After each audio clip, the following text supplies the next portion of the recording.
শুভ সকাল, সুখে দুঃখে চ্যানেলে আমি সন্ধ্যা তোমাদের সবারই স্বাগত। তোমরা সব ভালো আছো, আশা করি ভালো আছো। তা আমি ভালো নেই, আমার মনটা একটু খারাপ, কারণ আমার বড় মেয়ের শরীরটা খুব খারাপ। ও আগের দিন রাত্রে খুব পেটে ব্যথায় ভুগেছে, তা ওষুধ সারাত্রিরেই ভুগেছে, তা সকালে ওষুধ খেতে হবে। তা এখন বেলা প্রায় সকাল প্রায় 5টা বাজে। তা আমি অনেক সকালে উঠেছি, উঠে ওর জন্য কটা ভাত করব, ওষুধ খাওয়াতে হবে, তার জন্য ভাত করব বলে সাত সকালে উঠে নিয়ে বাসি কাজগুলো সেরে নিচ্ছি। বাসি ঘরে তার কাজ করানো যায় না, যে বাসি কাজ সেরে নিয়ে কটা ভাত সিটি দিয়ে নিয়েছি। তো ওরে বললাম যে ঘুম থেকে উঠে তুই মুখ হাত পাগুলো ধুয়ে নে। তা আমার বড় মেয়েরা তো তোমরা দেখো নি, এটা আমার বড় মেয়ে, তোমাদের বড় মেয়ের দেখানো হয়নি। তাই আজকে শরীরটা খারাপ বলে তা আজকে বেরোতেও পারিনি। তার জন্য ওরে সকালবেলা ওষুধ খাওয়াতে হয় বলে কটা প্রেশারে ভাত ছিটি দিয়ে নিলাম। প্রেশারে ভাত ছিটি দিয়ে তা ওরে খাইয়ে দেবো, তো ওষুধ খাওয়াতে হবে। তো ওর শরীরটা খুবই খারাপ, বলছে মা তুমি খাইয়ে দাও, আমি খেতে পারছি না। তা আলু সিদ্ধ দিয়েছি, আলু সিদ্ধ দিয়ে নুন লঙ্কা দিয়েই খাইয়ে দেবো। গরম ভাত মাখতে পারছি না, তার জন্য কটা ভাত করে নিচ্ছি। ভাত করে নিয়ে গরম ভাত তো জানোই, গরম ভাতে হাত দেওয়া যায় না। তা সন্তানের শরীর খারাপ হলে তো সব মায়েরই মনটা খারাপ, তোমরা জানোই। তা খুবই খারাপ মনটার মধ্যে ভালো নেই, যে ওর এত অসুবিধাটা কী কারণে হচ্ছে বুঝতে পারছি না।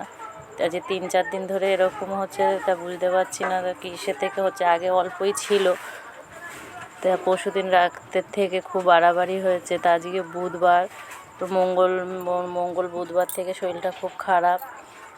খাইয়ে দিয়ে গুছিয়ে নিয়ে আরও কটা কাজ করে নেব সকালবেলা। তা ওর খাওয়ানো গুছিয়ে ওষুধ খাইয়ে দিয়েছি। তা এখন কি করব, সকালবেলা বাসি কাজ সেরে একটু চা করে খেয়ে নিই। আজকে একটু সকাল একটু চা বিস্কুট নিয়ে বসে পড়েছি। চা আর মেরি বিস্কুট আর র চা, আমি দুধ চা খাই না, আর সবসময় চা খাওয়া হয় না। তা আজকে একটু বাড়ি আছি বলে সকালই বসে পড়েছি। তা আজকে বেরোনো হয়নি, আমার বড় মেয়ের একটু শরীরটা খারাপ বলে তাই বেরোতে পারিনি। তা একটু চা নিয়ে বসে পড়েছি। আর তোমরা পুরো ভিডিওটা দেখবে, মাঝপথে কেউ স্কিপ করবে না। চলো সাথে থাকো, দেখতে থাকো। সকালবেলা বাসি কাজ সেরে চা করে খেতে খুব ভালোই লাগে, তাই একটু চা নিয়ে বসেছি। চা খাই না, চলো। এ দেখো রান্নার গুছিয়ে নিয়েছি, কাটা হয়ে গেছে। এখানে আলু কেটেছি। তা রান্না হবে আজকে কি বলো তো, পটলের তরকারি। আজকে সব পটলেরই হবে। এই যে এখানে দেখো পটল শস্যর জন্য কেটে নিয়েছি, ওটা পটল শস্য হবে। আর এটা পটল আলু দিয়ে পটলের তরকারি হবে, আর ভাত হবে। আজকে আর বেশি কিছু করব না, মেয়েটার শরীর ভালো না, রাত থেকে মেয়েটা পেটে ব্যথায় ভুগছে। তা রান্না বসাবো, দেরিও হয়ে গেছে। চলো সাথে থাকো, দেখতে থাকো। আজকে আমি বাড়ি আছি, সকালবেলা থেকেই বাড়ি আছি, আজকে আর বেরোনো হয়নি। তা মেয়ের শরীর খারাপ তো কালকে রাত্রি থেকে, তা কালকে অনেক ভাত ছিল, খাওয়া হয়নি রাত্রিরে। সে মেয়েরে নিয়ে হসপিটালে দৌড়োদৌড়ি করা হয়েছে বলে খাওয়া হয়নি। তা সেই ভাতই অনেক রয়েছে, তা এখন সেই ভাত খাবো। পান্তা ভাত বড় মেয়েরে দিইনি, পান্তা ভাতগুলো আমরা খাবো, আমি খাবো, আর আমার মেজো মেয়ে যে খাচ্ছে। তাই এই যে দেখো পান্তা ভাত, আলু সিদ্ধ ছিল, পেঁয়াজ আর একটু চানাচুর নিয়ে নিয়েছি, সেই দিয়েই খাবো। তা মেয়ের গরম ভাত সকালবেলা সিটি দিয়ে খাইছি, দেখতেই পেয়েছো। সকালবেলায় অনেক সকালেই উঠেছি আজকে, ওর রাত্রিবেলা কিছু খাইনি, পেটে ব্যথায় কাঁদতেছিল। তা সকালবেলা উঠে খাইয়ে দিলাম, দেখেছোই তোমরা। তা আমরাও একটু খেয়ে নিই, চলো। এই দেখো আমরা খাবো এখন। কাঁচা লঙ্কা, চানাচুর, পেঁয়াজ দিয়ে পান্তা ভাত খেতে খুবই ভালো লাগে গরমের মধ্যে। পান্তা ভাত খেতে সময় পেয়ে নিয়েছি, তার মধ্যে পান্তা ভাতটা খেয়ে উনুন ধরিয়ে দিয়েছি, একদিকে কড়াই একদিকে হাঁড়ি বসিয়ে দিয়েছি। তার কড়াইটা গরম হলে তেলটা দেব, প্রায় গরম হয়ে এসেছে, এবার তেলটা দেব। বাটিতে কি হলো তো, কালকে বড়ার তরকারি করেছিলাম, তা তো বাটিতে তেল ছিল, সেই তেলটাই দিচ্ছি।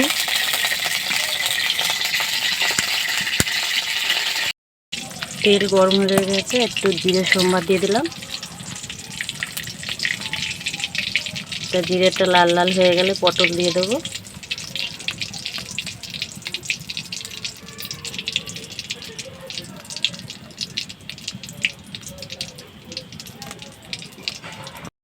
জিরেটা হয়ে গেছে, এবার পটল দিয়ে দিচ্ছি।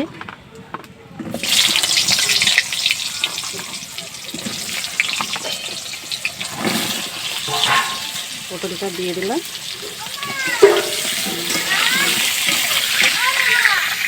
দেখো পটলগুলো একটু লাল লাল হয়ে ভেজে এসেছে, এরপরে আলুগুলো দিয়ে দেবো। কী বলো তো, পটলটা আগে ভেজে নিলে কী হয় বলো তো, তাহলে পটলটা ভালো ভাজা হয়। নালে পরে কী বলো তো, আলু দিয়ে দিলে একসাথে ভালো করে ভাজা হয় না। এবার আলু আর পটল একসাথে ভাজবো, পটলটাও ভাজা হবে, আলুটাও ভাজা হবে, তাহলে দুটোই একসাথে ভাজা হবে। তা আলুটা এবার দিয়ে দিচ্ছি।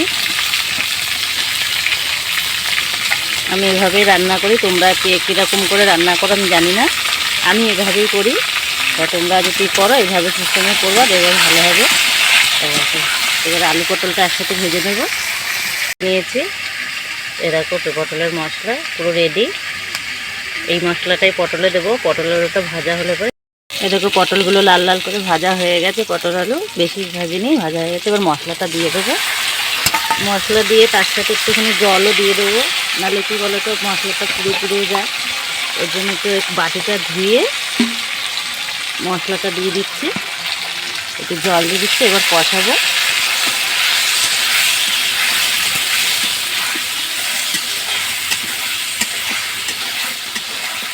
সব একসাথে দেওয়া আছে, নুন হলুদ মশলা টশলা সব একসাথে দেওয়া আছে। এ দেখো পটলের তরকারি হয়ে গেছে, নামাবো। একটু গরম মশলা এ দেখো দিয়ে দিচ্ছি, এই যে গরম মশলা দিয়ে দিচ্ছি। এবার গরম মশলাটা দিয়ে দিলাম, এবার নামিয়ে দেবো।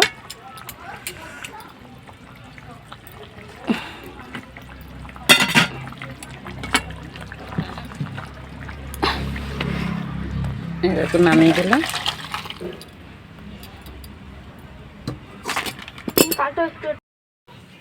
কড়াই আর পটল আলুর তরকারি হয়ে গেছে। এবার পটল সর্ষে বসাবো। একটু তেল দিয়ে দিচ্ছি কড়াইতে। তেলটা গরম হলে পটলটা দিয়ে দেবো। তেলটা গরম হয়ে গেছে, এবার পটলগুলো ছেড়ে দেবো তেলে। এটা তো জানোই পটল সর্ষে কী করে করতে হয়, তোমাদের আর নতুন।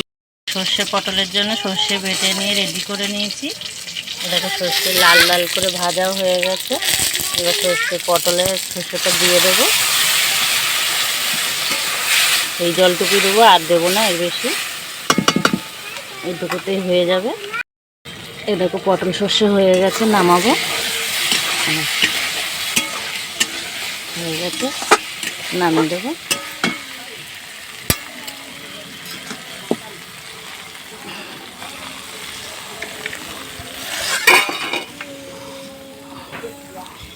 নামিয়ে দিলাম পটল সর্ষেটা। তোমাদের সামনে একটু এসে বসলাম, চান মান করে আসলাম। চান মান করে তোমাদের সামনে একটু বসলাম। তা এখন বেলা প্রায় 2:30 মতো বাজে। রান্নাবান্না সেরে চান মান করে তারপরে একটু এসে বসলাম তোমাদের সাথে কথা বলবো বলে। তা তোমরা কে কেমন আছো? গরমে ভালো আছো নাকি? ভালো থাকো, সুস্থ থাকো। এই গরমে যা গরম পড়েছে। তা তোমরা কে কোথা থেকে আমার ভিডিওটা দেখছো কমেন্টে জানিও। আর চুলগুলো কি বলো তো, খুব ভিজে, চান করে উঠলাম তো ভিজা রয়েছে, তার জন্য একটু চুলটা ছাড়া রয়েছে। তা হাত দিয়ে নাড়াচাড়া করছি যে তাড়াতাড়ি শুকায় যায়। গরমে চুল মুল ছাড়া থাকলে কেমন বাজে লাগে, বা জানোই তো গরম লাগে বেশি। ওর জন্য চুলগুলো একটু নাড়াচাড়াই করছি যেন তাড়াতাড়ি শুকিয়ে যায়। তা চলো সাথে থাকো, দেখতে থাকো, চলো।